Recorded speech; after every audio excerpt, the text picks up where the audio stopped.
Bro, it's your boy, what the fuck? I hope you enjoy your day or night, your morning, whenever time you're watching this video. We're going to get right into it. Most brilliant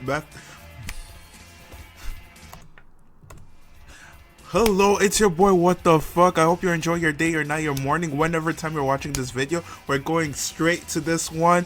Most brutal punishment known to mankind. Like, these are going to be really exciting. Let's go.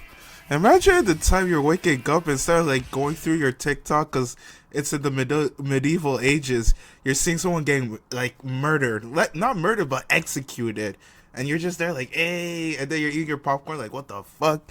That used to be the time, but let's get straight to it. If you've ever experienced the astronomical pain from stepping on a Lego, or the agonizing torment of waiting for a response after sending a risky text to someone you're about to find out has no interest in you, then you've experienced what true torture feels like. But people way back in the day were a little bit more sadistic when it comes to causing extremely unpleasant experiences. In fact, public torture and executions were something to look forward to. Yo Tom, I hear they're finally about to execute Jack the Jacker.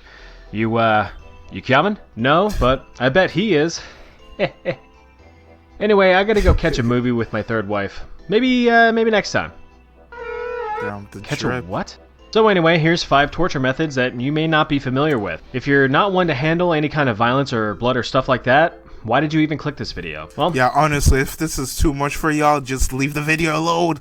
Don't watch this video, leave it, run. Like, close your eyes, if anything. Close your eyes, close your ears. I hope you're ready, because here we go. First, we have the pena collae, a form of Roman capital punishment which translates to the penalty of the sack. Now, before you get any ideas about someone being a brutal ball buster, this refers to an actual sack. This punishment was handed out to those who were convicted of patricide, the act of offing your own dad. The individual would be bound and placed in a leather sack, but not alone. An assortment of animals included dogs, snakes, chickens, or even monkeys were placed in the sack with you. The sack was then sewn up and tossed into a body of water, so not only did you drown, but you were also getting absolutely New fear unlocked? What the fuck? demolished by panicking animals who were also going to drown. This punishment must have been quite popular as it had been used as far back as 100 BC up until the 1700s. The next method of torture showed that the English knew how to party. Designed in the early 1500s, the Scavengton's daughter, or the scavenger's daughter, served the opposite function as the famous rack. Nope, this rack. Instead of stretching the victim to look like a pool noodle, the scavenger's daughter compressed them until the ribs, chest, or spine dislocated. Jeez. The goal of the device was not death, but simply to interrogate the victims, squeezing the truth as well as a couple organs out of them. The victim would be placed under an iron hoop which was able to be slowly compressed. That doesn't look comfortable. Until the victim either confessed or died. It is said that the victims will often have blood shoot out of their ears and nostrils from the intense pressure. There is another device bearing the same name, but it operates under a different principle. The Spanish version, called La Scavenger's Daughter, worked by locking the victims in an excruciating and unnatural position, causing their joints to freeze up. But that can be quickly remedied with a few healthy stretches on the rack. Speaking of stretches, boy is this one a doozy. Oof. Take a look at this sucker. This is called the Pear of Anguish. What do you think it does? Holds the balls and then squeezes it? I don't know. This bad boy right here, invented sometime around the 1600s, was theorized to also have been used as an extortion device, extracting confessions from victims. Leaving little to the imagination, the device is thought to have been inserted into the mouth, where it would be slowly opened, expanding the pear to the point of unhinging or breaking the jaw. Damn. There is also a possibility it may have been used in buttholes and hoo-has, though fortunately there is almost no evidence to support that this device was used in such a way. But to be fair, the Pear of Anguish looks like something you could buy off of Adam and Eve or at the back of a Spencer's. We're gonna move on to something a little less... Yeah, that looked like fucking some tool in, like, straight from the movie Saw, like in any Saw franchise, I'd say. Something you could buy off of Adam and Eve or at the back of a Spencer's. We're gonna move on to something a little less opening. Ah yes, here we have the Heretic's Fork, a device that looks like someone forgot where they put their wrench. Yet this is another truth extractor. Apparently a lot of people lied back then, unlike today.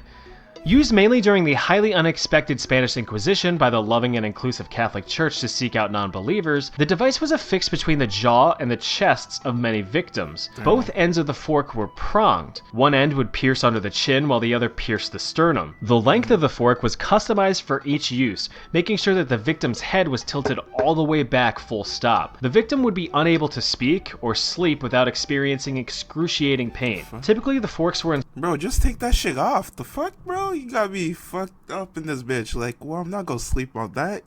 Like, bro, just take that shit off. inscribed with the phrase, "I recant," meaning that the victim was physically unable to recant. If you didn't confess, you were tortured in worse fashions and eventually executed.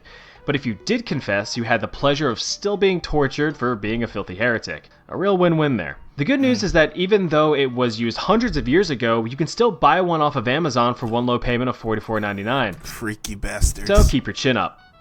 Okay, folks, last one. You having a good time? Yeah, you are. The execution method called Ling Chi has been used for over 1,000 years, which is appropriate because it's also known as the death by 1,000 cuts. Isn't that Ling Chi sounds like a food? Reserved for only the most heinous of crimes, this form of punishment was used in China from the year 900 up to the early 1900s. Generally, the guilty would be restrained on a wooden post with one or multiple executioners cutting into them, usually starting off with small, slow incisions to maximize suffering, and then continuing on to larger and more damaging cuts.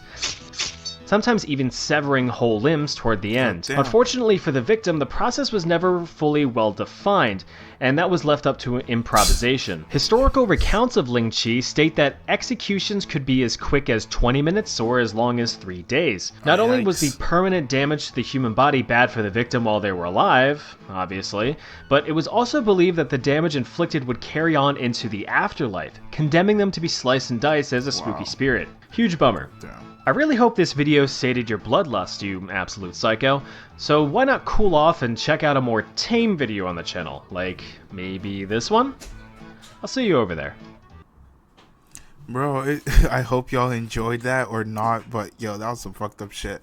I need to react to some more, I'm not gonna lie, but yo, imagine being in the middle age and then you just stole because you want something, you're a kid maybe, and then boom, you get your hands chopped off. But anyways, glad we're not living that type of era, but we have our own issues dealing on.